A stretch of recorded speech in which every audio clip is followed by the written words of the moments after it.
여러분 안녕하십니까? 성경 속에 있는 진리를 탐구해보는 기독교 강요 시간입니다. 오늘은 제3권 16장 칭의와 선행에 대해 살펴보겠습니다. 1항은 칭의의 교리는 선행을 배제하는가? 2항은 칭의의 교리는 선행에 대한 열성을 억누르는가?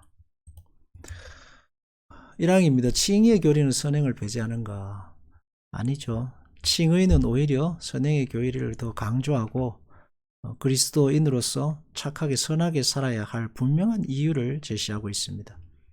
선행이 없는 믿음이나 선행이 없이 성립하는 칭의를 꿈꾸는 것이 아니다 했습니다.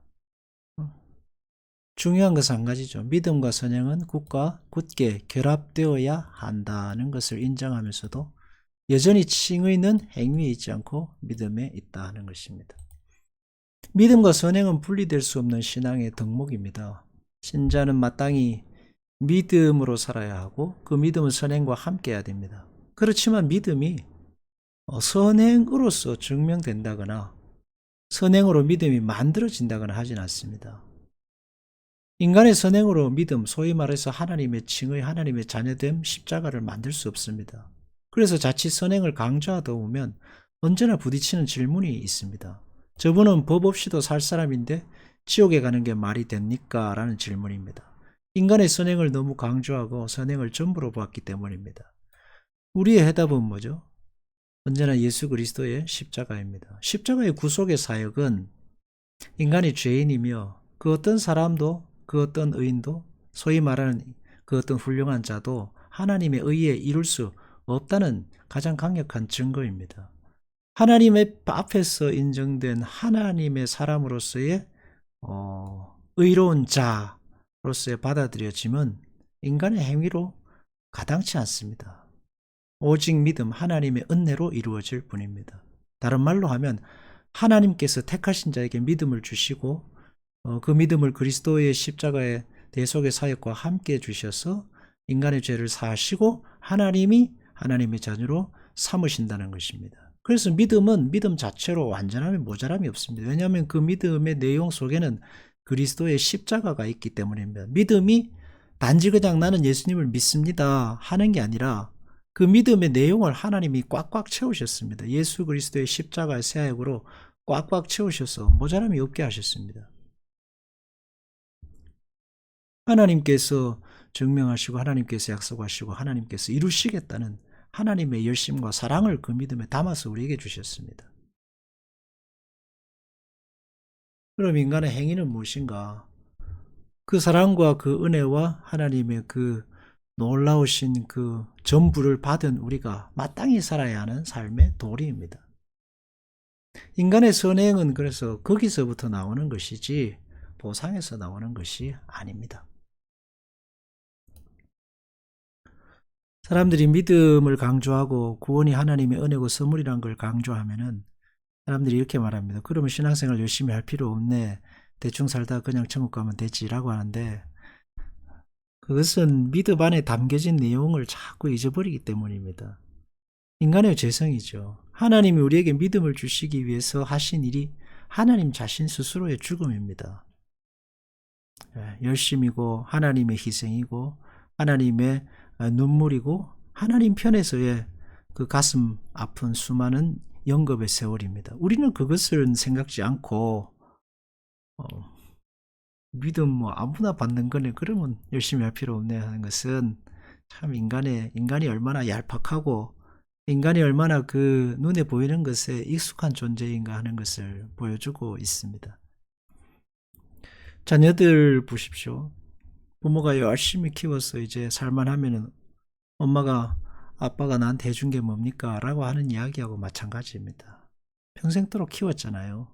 수고하고 애쓰고 먹을 것 먹지 않고 수치와 고생과 고난을 받아가면서 그렇게 자녀를 키웠습니다. 근데 다 크고 나니까 해준 게 뭡니까 하는 것은 모르는 거죠. 네. 그래서 칼빈이 강조하는 것은 보상이 마땅히 인간이 인간답게 하나님의 자녀가 자녀로서 살아야 할 동기가 아니라 우리가 하나님의 자녀된 그 자체가 가장 큰 신앙생활의 동기다라고 하는 것입니다. 인간이 뭘 받으면 만족할까요? 사울을 보십시오. 만족하나요? 다윗을 보세요. 만족합니까? 왕이 되어도 만족하지 않고 아담과 하와를 보십시오. 우주를 다 가져도 만족하지 않는 존재입니다. 보상으로 인간이 하나님의 사랑을 확인하고 선행의 동기를 가진다? 불가능한 일입니다. 예수 그리스도의 십자가의 은혜로만이 참된 신앙의 동기를 가질 수 있을 유일한 근거가 됩니다. 믿음으로 그리스도의 의를 붙잡기 때문이고 그리스도의 의에 있어만 우리는 하나님과 화목할 수 있다. 예수 그리스도의 십자가의 은혜, 그리스도의 의에 의해서만 우리는 하나님과 화목할 수 있습니다. 그 안에서 우리는 죄인됨을 보고 하나님의 사랑을 보고 우리 거듭나게 됩니다.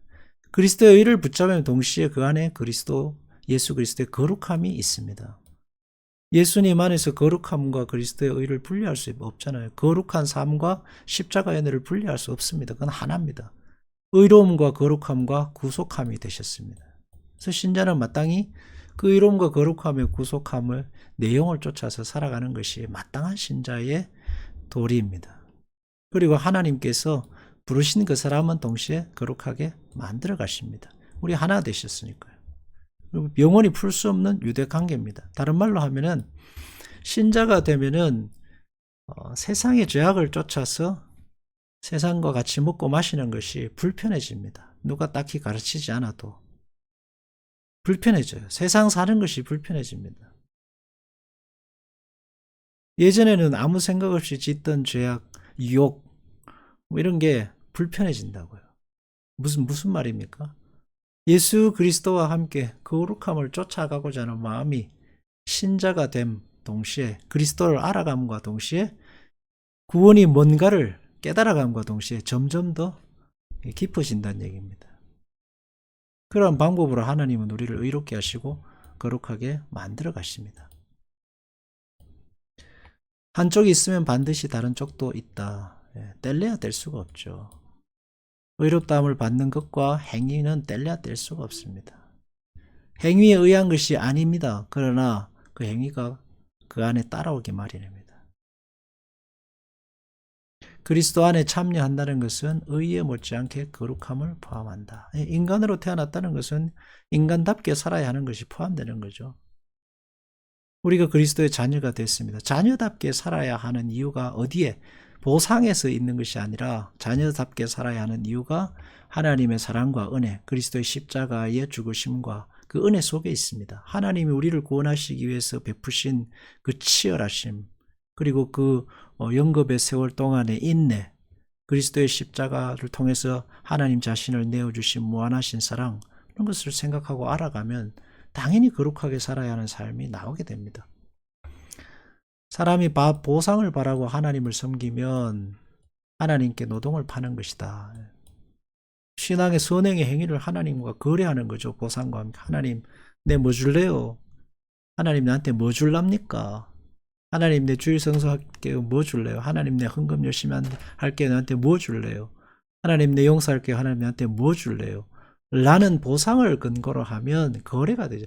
처음엔 거래하십니다. 우리도 어린아이, 아이들이 그 학교 다니면 아빠 1등하면 뭐 줄래요? 그래, 노트북 사줄게. 뭐 부자들은 차 사줄게. 뭐 이런 거래를 하는데 거래할 수도 있어요. 처음에는 그렇게 합니다. 그러나 고등학생 되고 대학생 되고 가정을 가지고 자녀를 낳으면 그런 거래는 할 수 없습니다. 그 거래로 인간의 삶이 사라지지가 않습니다.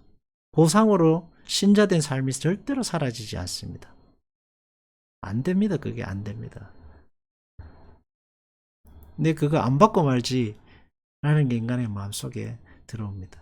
신앙생활의 유일한 동기는 그리스도의 십자가의 구속의 은혜, 하나님의 무한하신 긍휼과 자비입니다. 그리고 그것이 가장 멋지고 또 그것이 가장 보람있고 우리의 마음을 꽉 채우는, 보상으로는 결코 채울 수 없는 인간의 깊은 밑바닥을 채우는 하나님의 영적인 어떤 보상이고 가장 만족스러운 은혜입니다. 보상받을 희망이 없어지고 끊어진 때도 여전히 하나님을 섬기는 사람을 하나님 용납 기쁘게 받으시죠. 그리고 신자에게도 진정한 기쁨이 있죠. 그걸 알아간 사람이 바울입니다. 우리가 부르심을 받은 것은 불결한 생활이 아니라 거룩한 생활을 하기 위한 것이다. 하나님의 뜻이 우리가 불법한 욕망을 버리고 성화되는 것이다. 받은 것은 거룩한 부르심이다. 순결한 생활이다. 의에 순종하려는 것이다. 성경 속에 가득히 기록되어 있죠. 데살로니가 전서 4장 7절에 4장 3절에 디모데후서 1장 9절에 하나님이 우리를 부르심은 부정하게 하심이 아니요 거룩하게 하심이니 새 계명을 너희에게 주느니 서로 사랑하라. 이런 모든 것들 그리스도의 십자가의 죽으심과 그 은혜 하나님의 자녀됨의 그 칭의의 모든 근거가 있습니다. 모든 선행의 동기는 그리스도의 십자가의 은혜 하나님의 긍휼과 자비였습니다. 십자가의 은혜와 하나님의 긍휼이 선행의 동기가 안 되면 신자는 신자답게 살 수가 없습니다. 그리고 그렇게 살아갈 때에 하나님이 주신 은혜는 보상을 넘어섭니다. 그거를 가리켜서 하나님의 축복이라 그러고 그거를 가리켜서 기적이라 하고 그걸 가리켜서 우리말로 은혜라고 합니다. 보상 보고 실패한 인물이 있습니다. 유다입니다. 열심히 쫓았는데 보상이 없어요. 거꾸로 갑니다. 결국은 예수님 팔아버렸죠. 신자는 보상으로 살지 않습니다. 은혜로 삽니다. 그리고 은혜가 보상보다 더 큽니다. 행하지 않는 자에게도 하나님이 보상해 주시고 하나님이 더 크게 채워주셔서 이 세상의 그 험한 풍파를 이기게 하는 것입니다. 기도하겠습니다. 하나님 아버지, 우리의 신앙생활이 동기가 오직 그리스도의 십자가와 은혜 속에 있습니다. 아버지 하나님, 다시 한번 돌아보게 됩니다. 그 은혜가 크고 그 은혜가 위대하며 그 하나님이 주시는 그 은혜가 가장 값진 것임을 다시 생각합니다. 아버지 하나님, 하나님께서 우리에게 베푸신 은혜와 사랑을 기억하고 앞으로도 믿음 안에 담대하게 하소서. 거룩한 삶에 열심을 내게 하소서. 충성하고 헌신하게 하소서. 예수님 이름으로 기도합니다. 아멘.